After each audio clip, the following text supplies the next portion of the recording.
What up, reader fam? Today I'm going to be sharing my thoughts, opinions, and feels on WAPA! Miles Morales, the Spider-Man novel by Reynolds. This story follows Miles Morales, who is Spider-Man.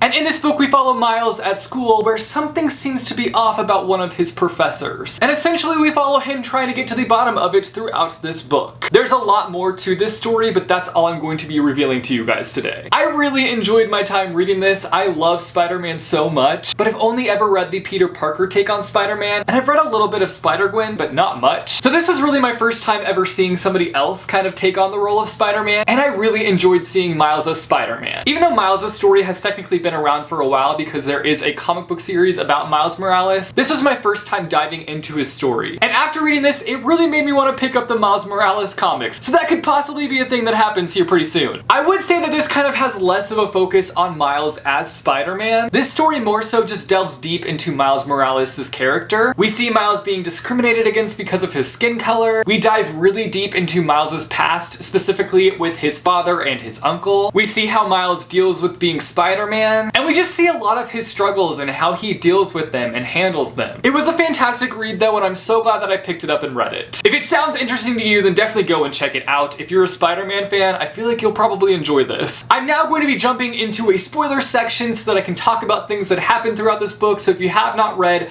Miles Morales, the Spider-Man novel, then go pick it up, read it, and then come back and discuss with me.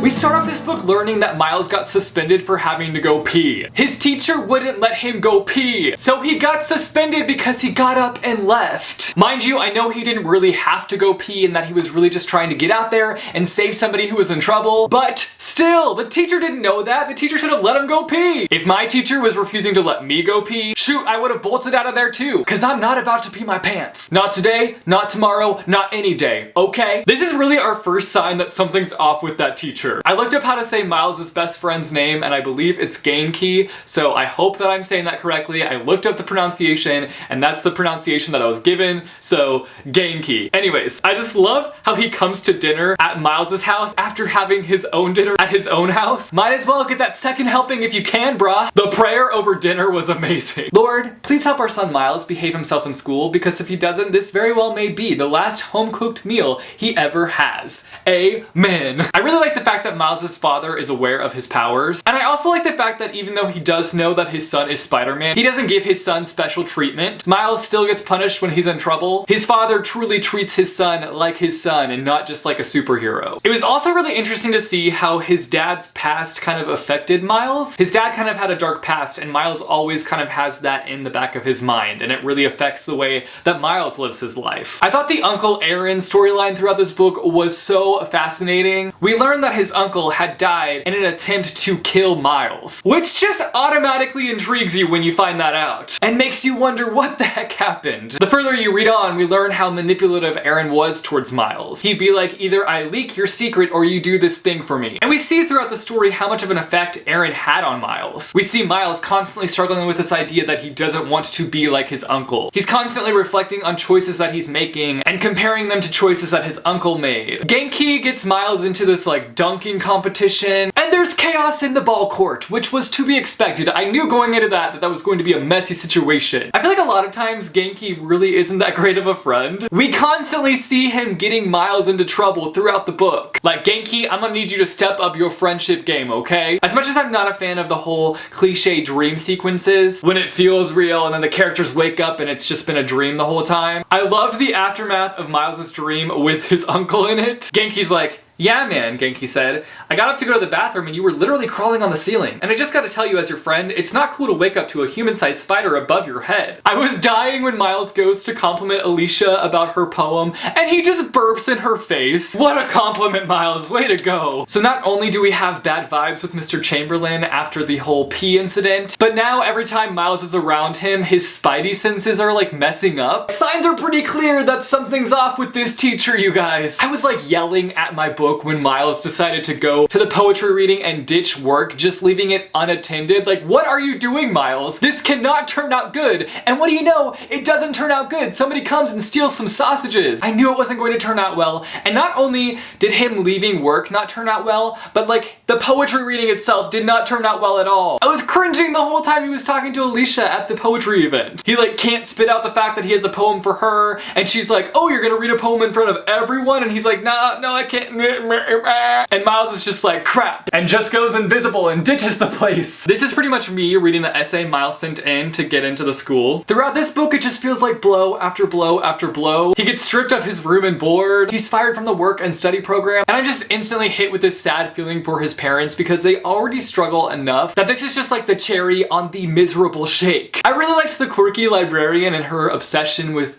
superstitions. I really wish we would have gotten more from her in this book because I really enjoyed her character, like the little bit that we did see. As if we weren't already suspicious of Mr. Chamberlain, we find out that Miles's father also had a terrible person in his life named Mr. Chamberlain, somebody who was fighting to keep slavery alive. Red flag. Red flag, red flag. The spill the salsa conversation between Miles and his father was the greatest. I just loved their relationship throughout this story. Like, I just loved seeing that father and son relationship. It was so good. I was really disappointed in Miles when Alicia starts protesting in Mr. Chamberlain's class, and Miles stays silent, and everyone in the class stays silent, and I'm just like, what the heck? You're just gonna leave Alicia to do this protesting and you're not gonna say anything? You're not gonna go along with her? You're not gonna stand up for her? It was so upsetting. Alicia is a character that I really liked seeing in this book, but I felt like we needed more from her. Mind you, I know that she wasn't the most important character in this book. Like, Miles is obviously our main focus, but I feel like she was one of the side characters that I just needed more from, especially when it came to like Miles having a crush on her. Because like early on when we find out that he has a crush on her,